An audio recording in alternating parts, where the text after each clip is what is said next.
welcome to The Sacred Journey. The Sacred Journey is the program that reminds you that life's a wonderful adventure and each and every experience we have is a unique and perfect opportunity for learning. I'm Joyce St. Germain, and this program is Medical QiGong, Promising Approaches to Parkinson's Disease. And I'm thrilled and delighted to have Sue-Ann Armstrong back with me. She is a doctor of medical QiGong and a friend of The Sacred Journey. This is, I want to say, your fourth appearance probably at this point. In your last show, you talked about Parkinson's through the lenses of traditional allopathic medicine. We talked a lot about symptoms. What you are involved in now is so exciting. I want you to talk a little bit about your background and your thesis, and then I'm giving you free rein because this is so promising and so exciting. So thank you for joining us again. Thank you for having me back again. This is exciting for me too, and I haven't been this excited in many, many years about something that has opened so many pathways for me in my life and my own healing and my own self-cultivation, and that is classical Chinese medical QiGong. I've spent the last 3 years studying this methodology, this Taoist philosophy, and the actual protocols in this type of healing modality, which offers so many promising possibilities for chronic disease that are not available in traditional medicine. Traditional medicine is wonderful for acute situations, and many times they come up short when it comes to chronic conditions. And there are many of them out there in the world now due to our level of pollution and lifestyles and such. So, but my focus in my thesis was on treating Parkinson's, the inflammatory root causes of Parkinson's, with Chinese classical medical QiGong. And when we talk about QiGong, most of the time we think of it as a form which is a movement form, like Tai Chi or yoga. And it is. That's the physical manifestation where a person can actually heal themselves through the movement. And I actually do, there are medical QiGong sounds. So we use sound, we use movement, we use imagery, we use mental focus and different types of mental transformations in order to elicit physical responses. Now, is medical QiGong different than the QiGong that people may have studied or heard about? It's different from the Tai Chi QiGong movement forms in that it goes beyond the physical. Okay. It's a self-cultivation on the body, mind, and spirit. And regular QiGong in the movement form is cultivating that too. However, there are many different modalities and different arenas that are approached in medical QiGong that are not addressed in the physical practice. The practice is something that you do for yourself, and the medical QiGong is what our role in life is to mentor and guide people in a way that allows them to transform their lives and heal themselves. Yeah, you gave me some information to read before we sat and filmed, and I was blown away by it. It's exciting, it's hopeful and promising, and I think it's groundbreaking. And this was to become a doctor of medical QiGong, this was your research. Yeah, so I investigated hundreds of articles of research, and most of the research in the arena of classical Chinese medical QiGong was in the form of the acupuncture studies because it's measurable. There are some that were done on the movement forms, but far less provocative because they had hard with the controls, and many times they were debunked because they weren't clinical trials. Yeah, they can't be measured through their kind of criteria. Yeah, it's very difficult because there's so many components. And in the medical arena, when we compare the two, scientific research is very specific and it's quantitative. You have to have the numbers. You have to have everything controlled and specific so that it's not tainted with unknown aspects that would contribute and not be measured. So that's the difficulty in measuring medical Qigong, because every diagnosis and every treatment is specific to the patient. There's not one drug treats all, one herb treats all, one procedure treats all. It's very unique, and that's the beauty of medical Qigong or any alternative methodology that works with energy. Qi-Gong means energy, work, or practice. And so we're working with the body's energy on all levels, physical, emotional, and mental. So these are, the three aspects that are in every treatment form in medical Qigong. Okay. And we're looking at the whole Good to person. know. We're looking at the whole person. Wouldn't it be nice if all modalities were like that? But Yes, yes. And I do believe that functional medicine is the gateway or the bridge between Western allopathic medicine and the ancient arts of Chinese medical Qigong or yoga or any of the other energy modalities that there's so many out there now. Feldenkrais, you've got many, many different modalities that are very promising for many diseases. And medical Qigong actually sometimes gathers in some of that as well. It's very open in terms of how they view the healing process. It's not a straight line. yeah, and for Parkinson's, everybody thinks, okay, here are the symptoms, there's the diagnosis, there's the treatment. Oh, the treatment's not working anymore, or it doesn't work at all. Too bad. And this is so, I'm going to say much more inviting and gives such hope because it makes so much more sense. It's not the one size fits all, and there's only really one treatment that most people will have access to.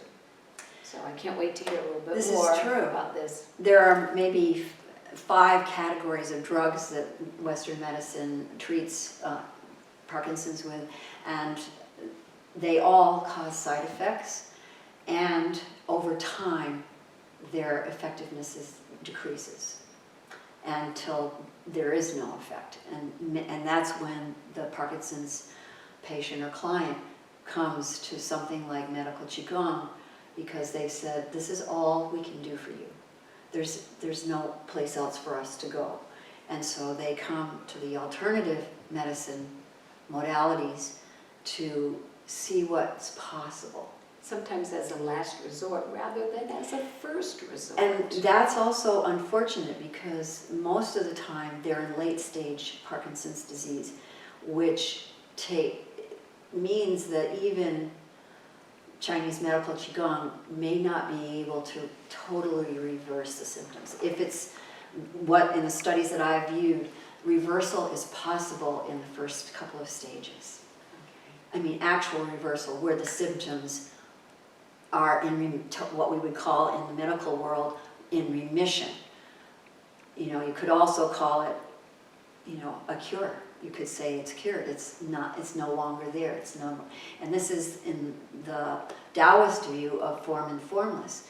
You dissolve the form, and then you're in the field of the formless, and that's where pure health can emerge, and that's where the miracles emerge. So the miracles come out of this process of going out of form into formlessness, and then coming back into form in a new way. Beautifully Yeah. said, because I think that sums up the differences between allopathic medicine and energy medicine. Or, and I'm considering Qigong energy medicine. Right, and that's what it is. It's in that arena and not in the scientific arena as much, although there have been studies done, as I said, on acupuncture, and there's certain protocols and acupuncture points that have been found in a couple of clinical trials even, because they isolated it to one point and one energy meridian. Our bodies have these 12 main meridians, and then there is another set that's deeper. There are 8 extraordinary. And with Parkinson's, which is a very complex disease, which develops over many years, because remember the mean age for Parkinson's is 60. So that means in the Chinese model, where we have cycles in female of 7 and in men 8, you've gone through many cycles of life where these patterns have been building, and they've been solidifying until they express as a disease.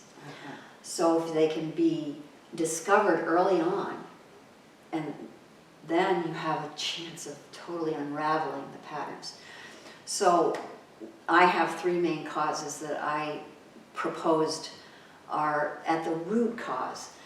Traditional medicine doesn't really go to root cause, they go to symptoms, and they treat it. It's like putting a Band-Aid on a wound.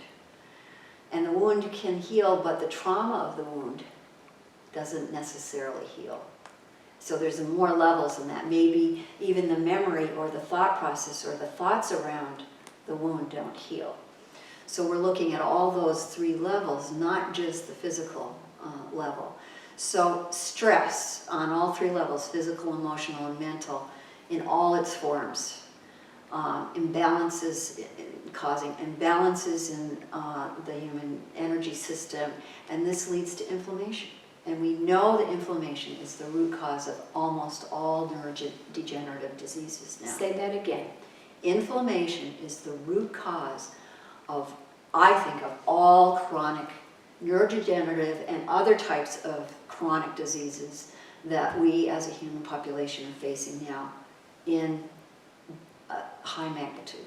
I wanted our viewers to hear that, because when we think of inflammation, we think of swollen joints. That's it. Arthritis. That's what inflammation means. I think people do not understand what it really means. If you could maybe elaborate on that a little bit. So inflammation, in the Chinese term, comes from something you experience as a trauma in life. It can, and in Parkinson's, I'll just say what the main traumas have been analyzed. Early childhood abuse, physical, emotional, mental. Physical injury that has not, the trauma of it has not been processed. So when we have a trauma in our life, if we cannot process it, if we're too young to understand it, it gets stored in the body. And as they accumulate, inflammation, stagnation happens. So we get blockages. And in our paradigm, pain is merely an energy blockage. So with Parkinson's, it's an energy blockage that we'll see doesn't start in the brain. It starts in the body, in the microbiome, in the enteric nervous system, because that is part of the system. I mean, there's a whole array of pathways that store in the body, store these traumas.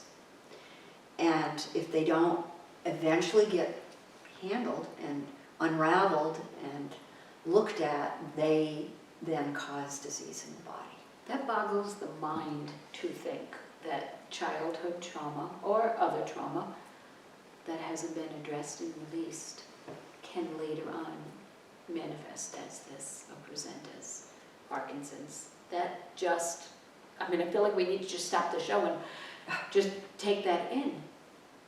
Yeah. I would have never looked at it in such one powerful sentence that completely has just changed the way I view a lot of disease. Wow. And we may have to invite you back to elaborate on that for still another show, because that by itself is just That's a whole topic. life-changing to It's a topic in understand itself, that. Yes. and the process of being able to unravel that, which is absolutely possible. I know of one woman who did it with medical QiGong, with QiGong. Okay. Her name is Bianca Molli, and she's written a book about it. You can look it up on, you can go on Amazon. There's an unraveling. There's a major need for lifestyle change many times, because these traumas, oftentimes with Parkinson's, what happens is there's a very low self-esteem and low self-image.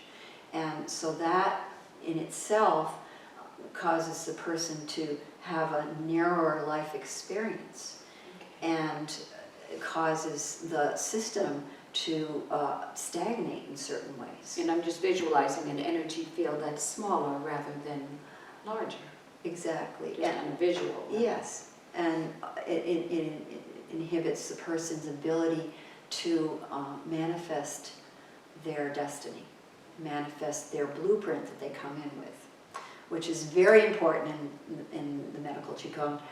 This, if you could focus in on this this photo, I pieced together 3 or 4 photos to show in medical QiGong in Parkinson's disease. It's the path of the root, stem, and flower, which is a major image for the pathway, which in medical terms is from the kidneys up through the vagus nerve, which is called the wandering nerve. It is a 10th cranial nerve, and it wanders, it connects all of the organs with the brain. Most of us don't even know that, but all these little filaments are going to organs. Over here we have the same thing in a little more anatomical structure. So we have a deep connection into our brain, which houses our thoughts, our beliefs, and our what we call the Shen, which is the spirit. Shen is spirit in Chinese. So we have this deep connection, and in the medical QiGong model, there's another word for it, Chang Mai. It's the first, when the egg is pierced by the sperm, it's the first energy field that comes in with our blueprint. So this is highly compromised in PD. The vagus nerve is highly compromised. The gut. PD, I'm sorry, Parkinson's disease. I keep saying last that. show we explained Yes. that. So, okay. So what the research is showing, the most current research, which is very exciting, is that Parkinson's disease begins in the gut and not in the brain, like science believes. That the imbalances in the microbiome are traveling through the vagus nerve, which includes all the mucous membranes. It includes the digestive system, the esophagus, the mouth, the eyes, all the fluids in the body. It travels through that, and this element called acynuclein, or aggregates, in our paradigm is called phlegm, and phlegm blocks energy. So you know what phlegm is. Yeah, who's It's not had sticky, a cold? gooey, Yep. it doesn't flow, and energy wants to flow in the human body. And in Parkinson's, the energy flows in the wrong direction, we've discovered. So what happens is that we have an imbalance, we have a kidney yin deficiency. And what causes that? Emotional stress. Kidneys hold fear, fight or flight. And you can imagine a little child being abused or having a horrible traumatic injury to their body, and they're in fear. And so this fear produces a reaction, and the kidneys have to send out cortisol and all of these epinephrine, neoepinephrine, and other types of hormones to help the person either fight or flight. And what happens with Parkinson's is they become in this fight or flight mode almost all the time as they get older if they have not addressed any of these issues. And they become cumulative? It's cumulative, and so the kidneys get depleted. And then that in turn depletes the liver. The liver is the seat of anger, and it's the organ in the body that feeds and nourishes all the sinews. So you think about the tremor. They call it liver wind rising. Well, wind in the trees, the leaves tremor. In the human body, we're like a tree. The energy comes up instead of going down into the earth and grounding us. And the tremor arises when there is a big depletion of the liver. So the liver cannot produce the fluids that are needed to nourish all of the muscles and the ligaments and the tendons in the body. And we have a rigidity. In other words, the movement in the body is, this is this is the translation from what I presented from the traditional medicine model. So we have this imbalance between the organs. And we need the 5 organ systems that we talk about: kidneys, the yin organs are the main ones, the liver, the spleen, the heart, and the lungs. They work in a circuit. So if there's a weak link in the circuit, it affects everything. And so our job is to balance this circuit. Now, hard to believe we have 3 minutes Oh my left goodness. because our time has gone by, but we're going to share your contact info Okay. with people so they can get in touch with you for more information. Okay, so thanks. Where do you want to take us? Well, the good news is that there are, I think, monumental pieces of research being done on the microbiome right now. They are beginning to assess what microbes in the gut of a Parkinson's person are in proliferation, are in overabundance that are causing this problem, or the ones that are depleted. And by balancing that and being able to give, and they've proven this in mice, they have done a fecal transplant of Parkinson's into mice, and the mice get Parkinson's. They have also done that in reverse and put from healthy microbiome into the mice, and the Parkinson's disappears. So when the microbiome is in balance and healthy, the Parkinson's disease symptoms, the physical manifestations, disappear.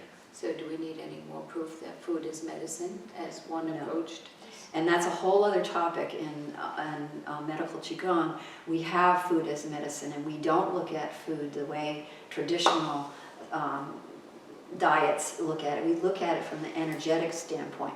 How does it grow? Where does it grow? What physical attributes does it have? For instance, this herb looks almost like all those little dendrites in the brain cell. It's like a fractal. This is a fractal of it's like a mini picture of it. This is one of the main herbs that they've had success with in Parkinson's. So I think it's very interesting that it almost looks like what you want to have, which is all of these connectivities in the brain that are missing. And so this is just one of many herbs that has been in scientific, well, actually clinical studies. They're more like case studies. They're not scientifically sound in terms of the allopathic medical model, but they're quite convincing when you read them.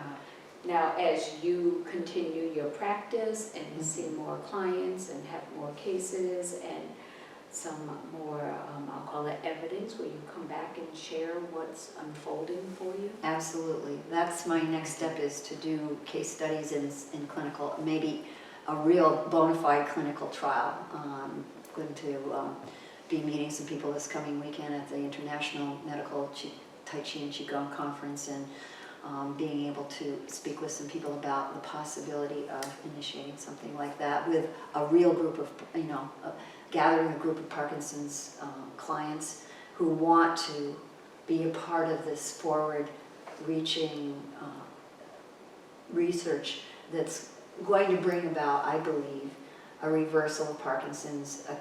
If you want to call it a cure, you can, or total remission. We can call it a cure. And I have to say, one of my Parkinson's patients who I've been working with, I asked him to write me something, like a little blurb about what it's been for him. And the first sentence says, you're the only person in my life that gives me hope. Wow. That's And very this methodology powerful. is the only thing that's really given me hope, because he had the deep brain stimulation. He's on the drugs. He's in I would say, late stage. He came to me in late stage. It's not progressing. And he's showing and that's hope. some improvements, and that's hope. Fantastic. Yeah, so thank you. Well, thank you for putting your passions into this kind of work. It's so needed, and thank you for joining us on the Sacred Journey. We'll see you next time.